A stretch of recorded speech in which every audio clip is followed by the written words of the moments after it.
ऐसे गृह मंत्री जिन्होंने एक कीर्तिमान स्थापित किया। वल्लभ भाई पटेल ने गृह मंत्री रहते 500 राज्यों का विलय कराया और दूसरे गृह मंत्री अमित शाह जी बैठे हैं जिन्होंने 370 समाप्त करके अपनी ताकत दिखा दी। तालियों के साथ स्वागत करिए माननीय गृह मंत्री जी का। माननीय प्रदेश अध्यक्ष अरुण साव जी हमारे बीच उपस्थित है। माननीय राष्ट्रीय उपाध्यक्ष सुश्री सरोज पांडे जी, सांसद संतोष पांडे जी, रमेश पटेल जी जिलाध्यक्ष, हमारे सभी वरिष्ठ साथीगण, आज नवरात्रि का पावन अवसर। एक बार माता की जयकारा। भारत माता की, भारत माता की, बमलेश्वरी माता की, बमलेश्वरी माता की, शीतला माता की, शीतला माता की। सबसे पहले मैं धन्यवाद देना चाहूंगा राजनांदगांव की जनता को कि आपने डॉक्टर रमन की पहचान बनाई है। डॉक्टर रमन यदि पार्षद से लेकर विधायक से लेकर सांसद, केंद्र में मंत्री और 3 बार मुख्यमंत्री बना है। पहले विधायक आपने बनाया, फिर मैं बाद में बना, उसके लिए आप बधाई की पात्र। आपका मैं अभिनंदन करता हूं, स्वागत करता हूं। आपने वो गौरव दिया और एक बार फिर मैं धन्यवाद देना चाहूंगा राष्ट्रीय हमारे पार्टी के अध्यक्ष और माननीय सभी वरिष्ठ नेताओं का, जिन्हें मुझे विधायक के नाते चुनाव लड़ने का आदेश जारी किया। 15 साल अवसर मिला मुख्यमंत्री के नाते, राजनांदगांव में विधायक के नाते इस क्षेत्र का विकास किया और 5 साल में कांग्रेस ने क्या किया? पक्षपात की कार्रवाई की, पक्षपात किया राजनांदगांव जिले के साथ। राजनांदगांव का घोर अपमान होता है। राजनांदगांव में भूपेश बघेल के आते ही क्या स्थिति बदली। सड़क, पुलिया, पुल, स्कूल, अस्पताल, सारे निर्माण कार्य रुक गए। एक आंकड़ा मैं देख रहा था, राजनांदगांव नगर निगम में अधोसंरचना मद में 18 से 23 कांग्रेस के शासनकाल में 39 करोड़ मिले और भारतीय जनता पार्टी के कार्यकाल में 13 से 18 200 करोड़ रुपया मिले थे। ये तुलना आप कर सकते हैं क्या स्थिति कांग्रेस ने किया। कांग्रेस के 5 साल और भारतीय जनता पार्टी की विकास यात्रा। स्वास्थ्य की दृष्टि से पेंड्री में मेडिकल कॉलेज की स्थापना भारतीय जनता पार्टी के कार्यकाल में। मॉडल कॉलेज का निर्माण, मुख्यमंत्री ग्राम सड़क योजना में 102 किलोमीटर सड़कों का निर्माण, ऐतिहासिक दिग्विजय स्टेडियम को भव्यता के अनुरूप स्टेडियम का निर्माण, मोतीपुर अंडर ब्रिज का निर्माण, शिवनाथ वर्धन योजना में लाइनिंग का काम, अंतर्राष्ट्रीय हॉकी स्टेडियम का निर्माण, पेंड्री में हजारों आवास का निर्माण, टेढ़ेसरा में बीपीओ का निर्माण, फ्लाईओवर का निर्माण। और भूपेश ने क्या किया 5 साल में? राजनांदगांव के साथ छल किया है, राजनांदगांव के साथ धोखा किया है, छत्तीसगढ़ के विकास को अवरुद्ध किया है भूपेश बघेल ने। पाठ्य पुस्तक का निगम का ऑफिस राजनांदगांव बंद करने का दोषी कौन? सेतु निगम के कार्यालय को बंद करने का दोषी कौन? अरे पीछे वाले भी मेरी बात सुन रहे हैं। एशियन डेवलपमेंट बैंक का दफ्तर बंद कराने वाला दोषी कौन? पीछे वालों से भी पूछ रहा हूँ, आगे वाले से भी पूछ रहा हूँ। प्रधानमंत्री ग्राम सड़क योजना के ऑफिस को बंद करने का दोषी कौन? अब भूपेश से बदला लेना है कि नहीं भाई? लेना है, बदला लेना है। ये बार कांग्रेस ला पूरा छत्तीसगढ़ और राजनांदगांव में पूरा साफ करना है। तय है तो दोनों हाथ उठा के ताली बजाइए।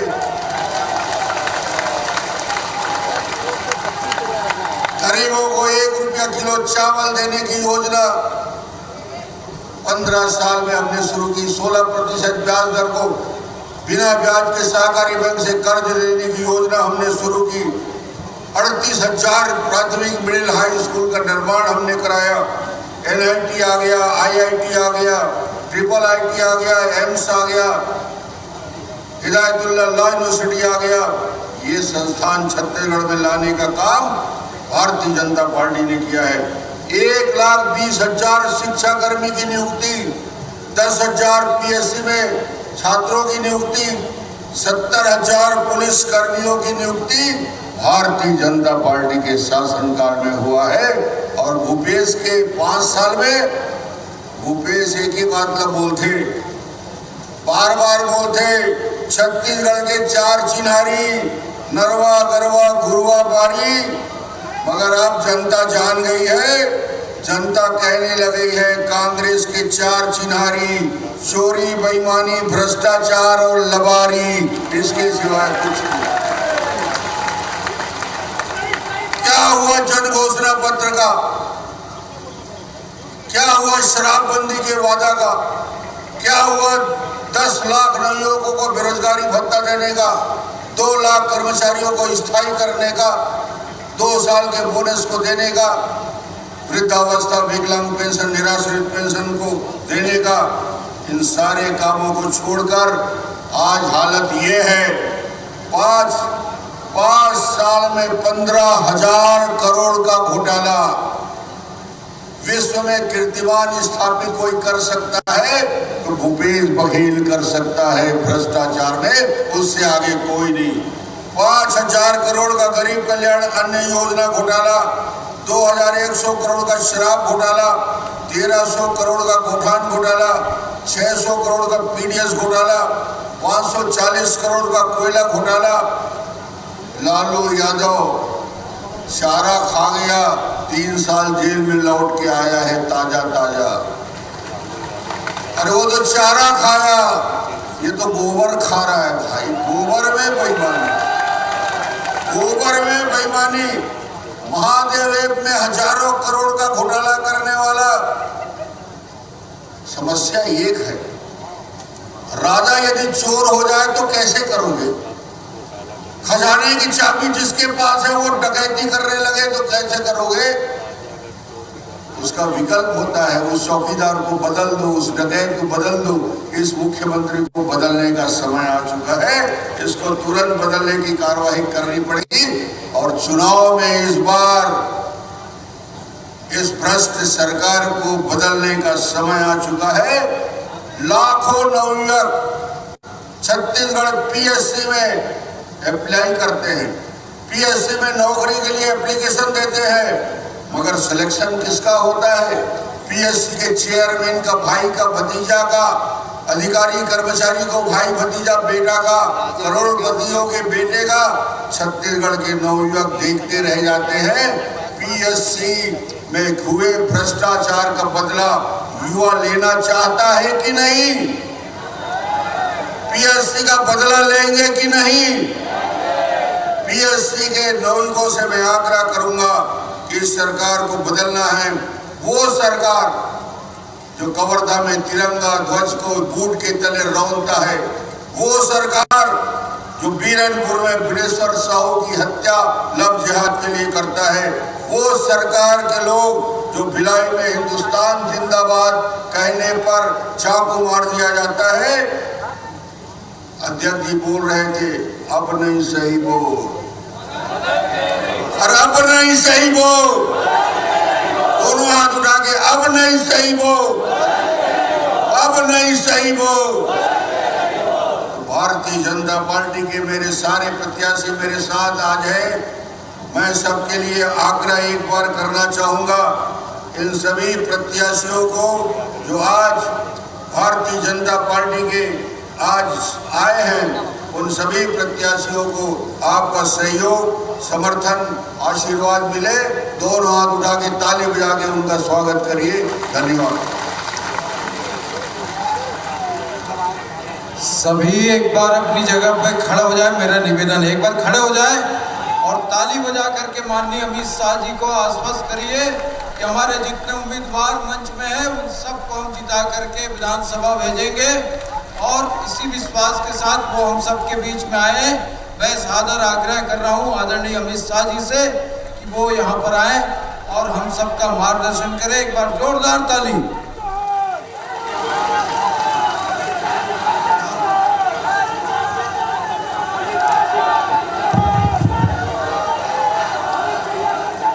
मेरे साथ जोर से बोलिए, भारत माता की। क्यों भाई, सरकार बदलनी है नहीं बदलनी है? ऐसी आवाज नहीं चलती। दोनों हाथ उठाइए,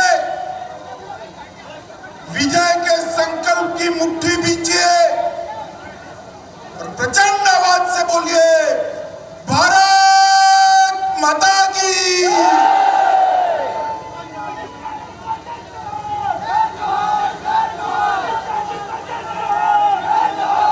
मैं सबसे पहले हमारे सभी प्रत्याशियों का परिचय कराता हूं। आप सभी लोग नारा लगाकर हमारे प्रत्याशियों का स्वागत करेंगे। राजनांदगांव से हमारे पूर्व मुख्यमंत्री डॉक्टर रमन सिंह जी इस बार विजयी होकर आने वाले हैं। डोंगरगांव से श्री भरत वर्मा, भरत जी अभिवादन करिए।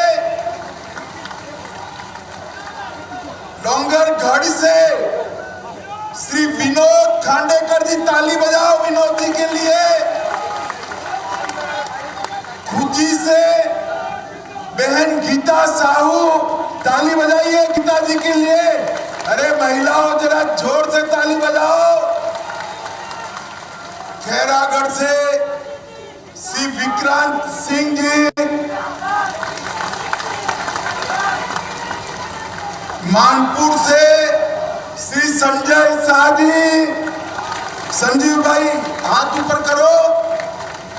और अंतिम परिचय मैं कराना चाहता हूं, ये भूपेश बघेल सरकार ने तुष्टीकरण के लिए,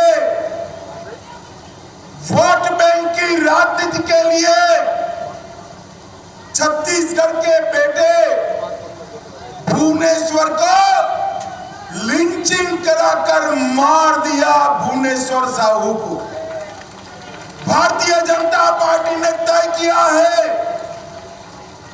कि हम भुवनेश्वर साहू के हत्यारों को उनके अंजाम तक पहुंचाएंगे और इसके प्रतीक के रूप में उनके पिताजी श्री ईश्वर साहू को हमने चुनाव के मैदान में उतारा। मैं आप सभी से अनुरोध करूंगा, भाई भुवनेश्वर साहू की शहादत के लिए जोर से दोनों हाथ उठाकर भारत माता की जय का जयकारा लगाएंगे।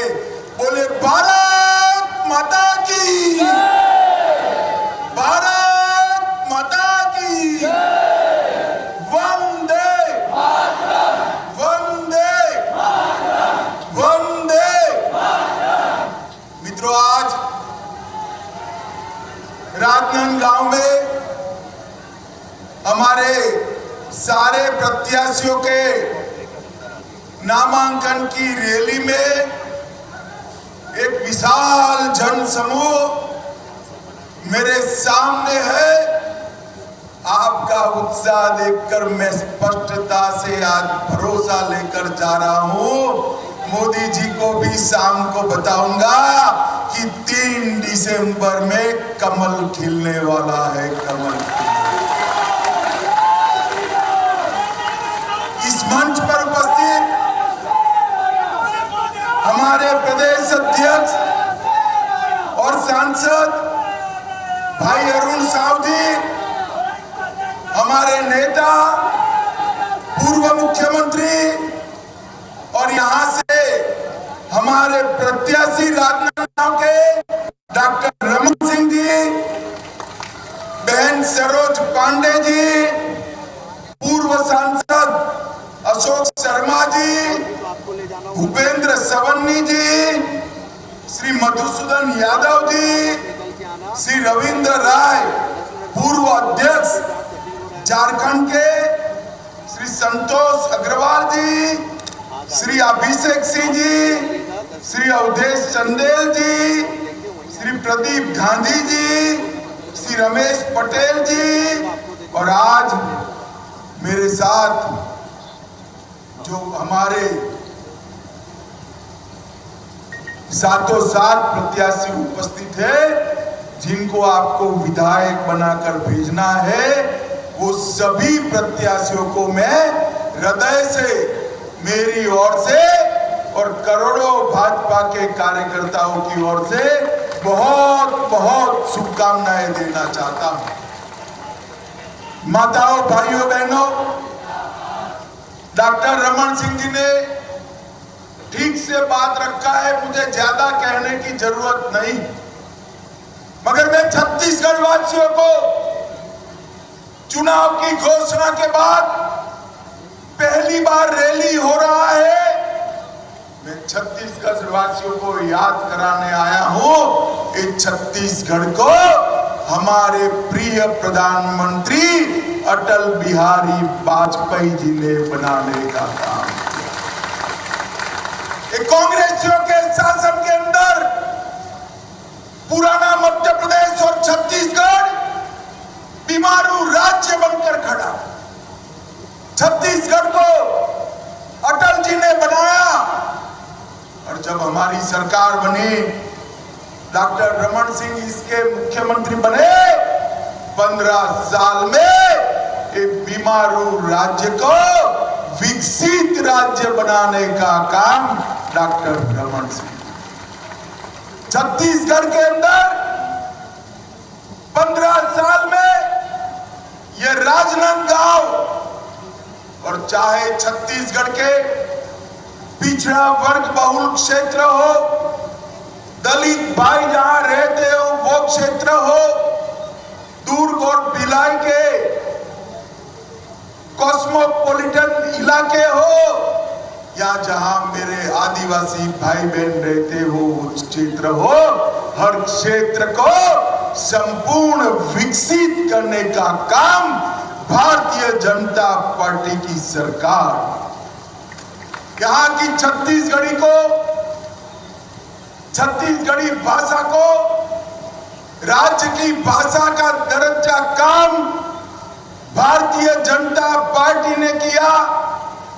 किसानों को 14% ब्याज से मुक्त कराने का काम, जोर से ताली बजाइएगा, हमारी रमन सिंह सरकार ने।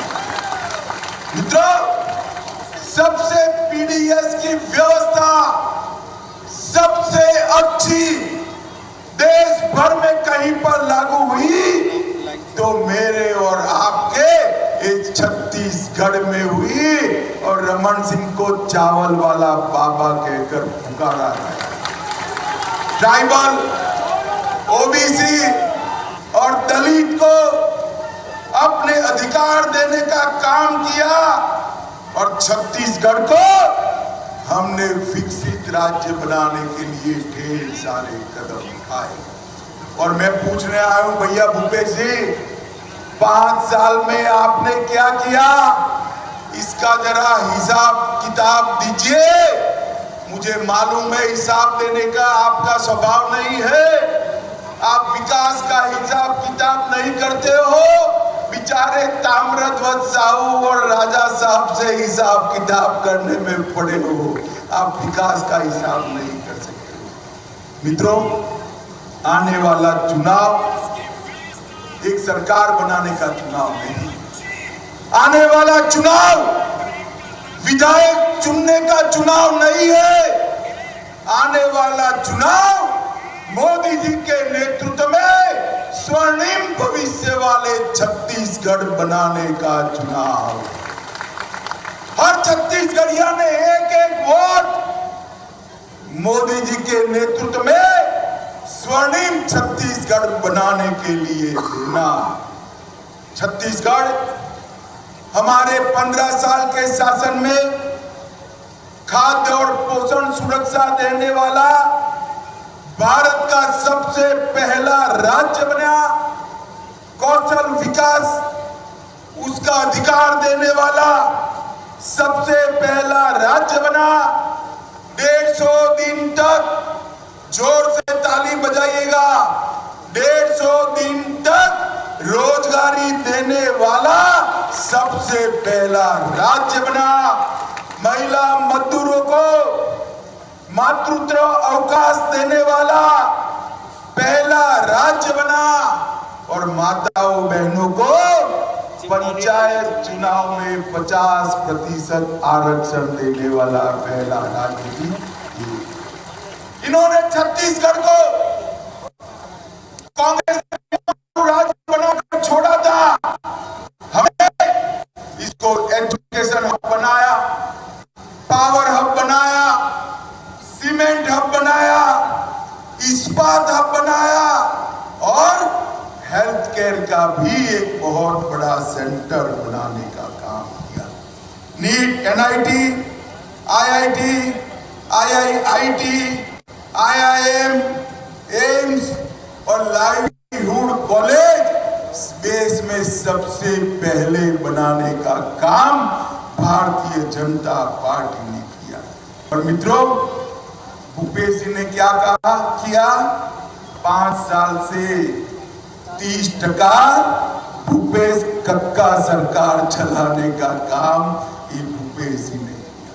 मित्रों, भूपेश बघेल ने छत्तीसगढ़ को कांग्रेस के दरबार का एटीएम बनाकर रखा है। एटीएम बनाकर छत्तीसगढ़ के मेरे आदिवासी युवा के अधिकार का पैसा दिल्ली दरबार की कांग्रेस की तिजोरी में जाता है। दलित युवा का पैसा दिल्ली दरबार की कांग्रेस की तिजोरी में जाता है और मेरे पिछड़ा वर्ग के युवा भाइयों बहनों का अधिकार भी इनके एटीएम के थ्रू दिल्ली में जाता है। और मैंने करप्शन का ऐसा, जैसे फूड चेन बनते हैं ना, कोई पिज्जा का फूड चेन बनाएगा, कोई पाव भाजी का बनाएगा, इन्होंने करप्शन का पटवारी से लेकर मुख्यमंत्री तक का पूरा करप्शन चेन बना दिया है जो दिल्ली तक जाता है। शर्म आनी चाहिए आपको, शर्म आनी चाहिए। और मैं आपको बता दूं, घोटालों की इतनी बड़ी सूची मैंने मेरे सार्वजनिक जीवन में कहीं नहीं देखी। शराब घोटाला, 2000 करोड़ रुपए का शराब घोटाला, इनके ऑफिस के अफसरान जेल में जाते हैं और उनको शादी में भी चैन नहीं आता है, कहीं वो मुंह न खोल दे, इसलिए डरकर घर में शादी कराते हैं। कोयला परिवहन घोटाला 550 करोड़ का किया। प्रधानमंत्री गरीब अन्न योजना में 5000 करोड़ का घोटाला किया। गोठान घोटाला 1300 करोड़ से ज्यादा रुपयों का घोटाला किया। 600 करोड़ का उन्होंने पीडीएस घोटाला फिर से किया। महादेव ऐप का 5000 करोड़ का घोटाला करने का काम भूपेश बघेल सरकार।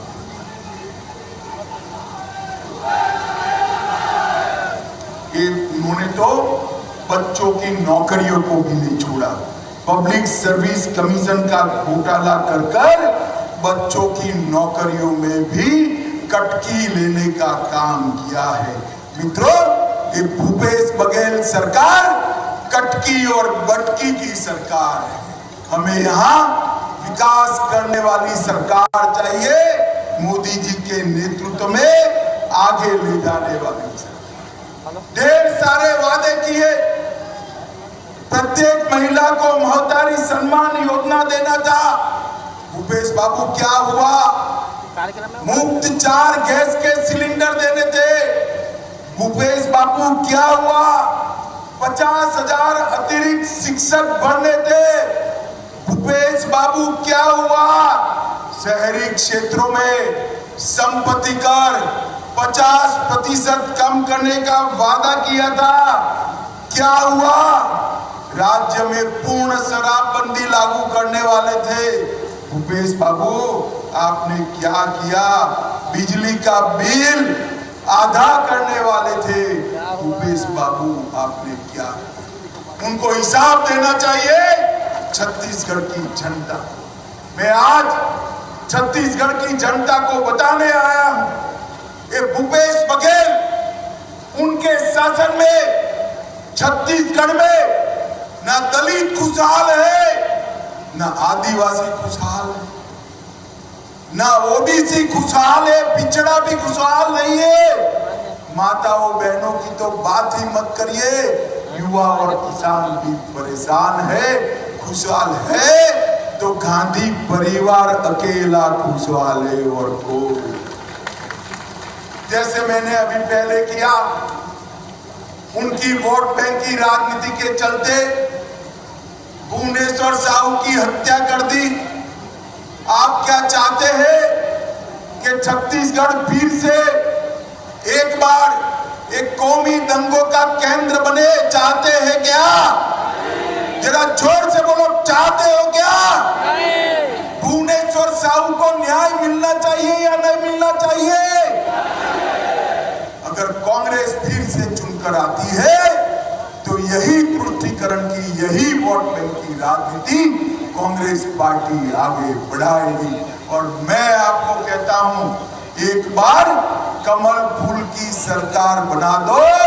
ये जिन्होंने भ्रष्टाचार किया है, पाई पाई उनसे वसूलेंगे और उनको उल्टा लटका कर सीधा करने का काम एक भारतीय जनता पार्टी की सरकार।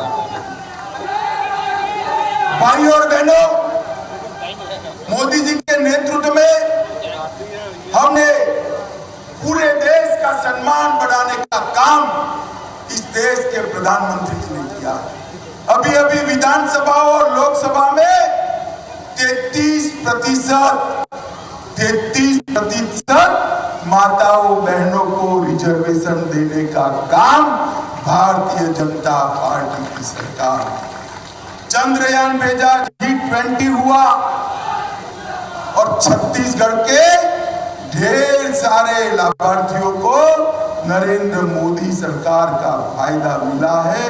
मित्रों, मैं आपको बताना चाहता हूं कि राजनांदगांव में मेडिकल कॉलेज 370 करोड़ रुपए का, 330 करोड़ के फ्लाईओवर, 48 करोड़ के शिवनाथ व्यय प्रवर्तन योजना नहर, 18 करोड़ से पेंड्री में निवास स्थानों, 15 करोड़ रुपयों से मातृशक्ति के लिए अस्पताल, 13 करोड़ रुपए एजुकेशन के लिए और 10 करोड़ रुपया मॉडल कॉलेज और वंदे भारत ट्रेन का सौगात भी नरेंद्र मोदी सरकार ने किया। और मैं आज भूपेश जी को पूछना चाहता हूं, भूपेश जी, 2004 से 14 केंद्र में यूपीए की सरकार थी, कांग्रेस की सरकार थी। क्या दिया आपने छत्तीसगढ़ को? हिसाब लेकर आइए।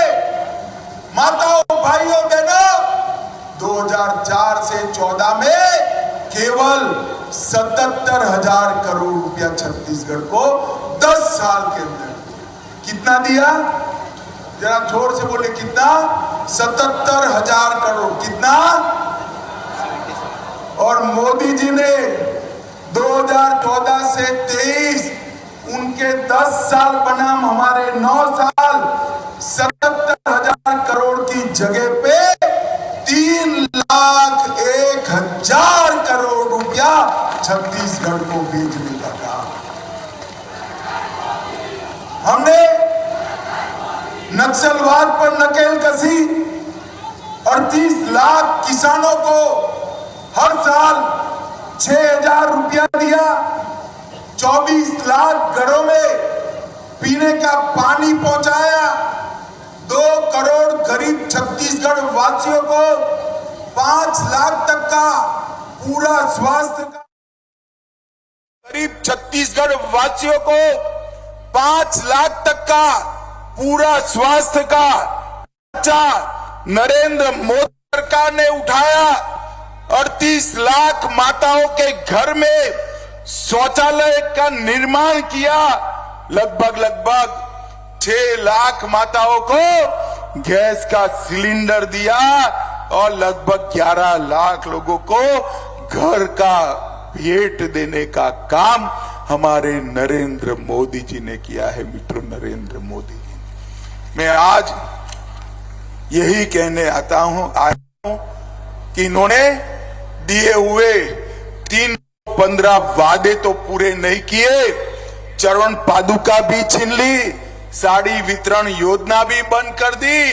खैर 325 वादे से तो मुकर गए, पर उन्होंने यहां एटीएम लगाकर छत्तीसगढ़ की जनता का पैसा दिल्ली के दरबार कांग्रेस कार्यालय में पहुंचाने का काम किया है। मुझे बताओ माताओं, भाइयों, बहनों, जिन्होंने छत्तीसगढ़ के भविष्य को इस तरह से बर्बाद किया है, वो भूपेश बघेल को फिर से मौका दे सकते हैं क्या? जोर से बोलिए, दे सकते हैं क्या? जिस तरह से भुवनेश्वर साहू को रौंद रौंद कर मार डाला, वो सरकार को रिपीट कर सकते हैं क्या? जोर से बोले, कर सकते हैं क्या? राजनांदगांव की चारों सीटें मोदी जी की झोली में डालेंगे क्या? जोर से बोले, ऐसे नहीं, मोदी जी तक आवाज जानी चाहिए, डालेंगे क्या? चारों प्रत्याशियों को प्रचंड बहुमत से जिताएंगे। यहां हमारे 7 प्रत्याशी है, 7 को प्रचंड बहुमत से जिताएंगे। भाजपा सरकार बनाएंगे। 24 में फिर से मोदी जी को प्रधानमंत्री बनाएंगे। तो मेरे साथ दोनों हाथ उठाइए, उठाइए दोनों हाथ,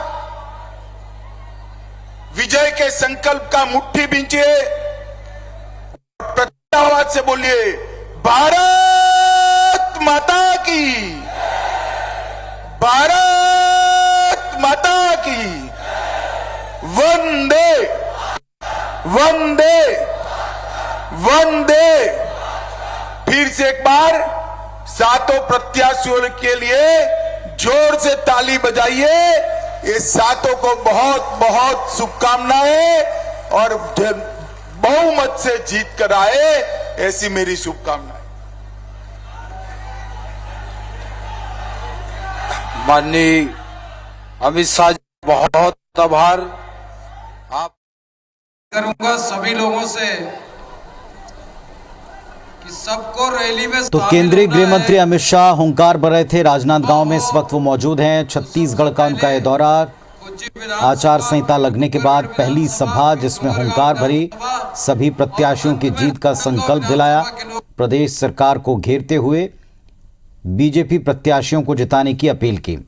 आज ही पूर्व सीएम और राजनांदगांव से बीजेपी के प्रत्याशी रमन सिंह पर्चा दाखिल करने वाले हैं और इसके मेगा शो में शामिल होने गृह मंत्री अमित शाह पहुंचे हुए हैं। बिरनपुर घटना का जिक्र भी किया और कई आरोप लगाए हैं और साथ ही साथ बीजेपी की सरकार बनाने का आह्वान किया है। 23 में भी साथ मांगा है, 24 में भी साथ मांगा है।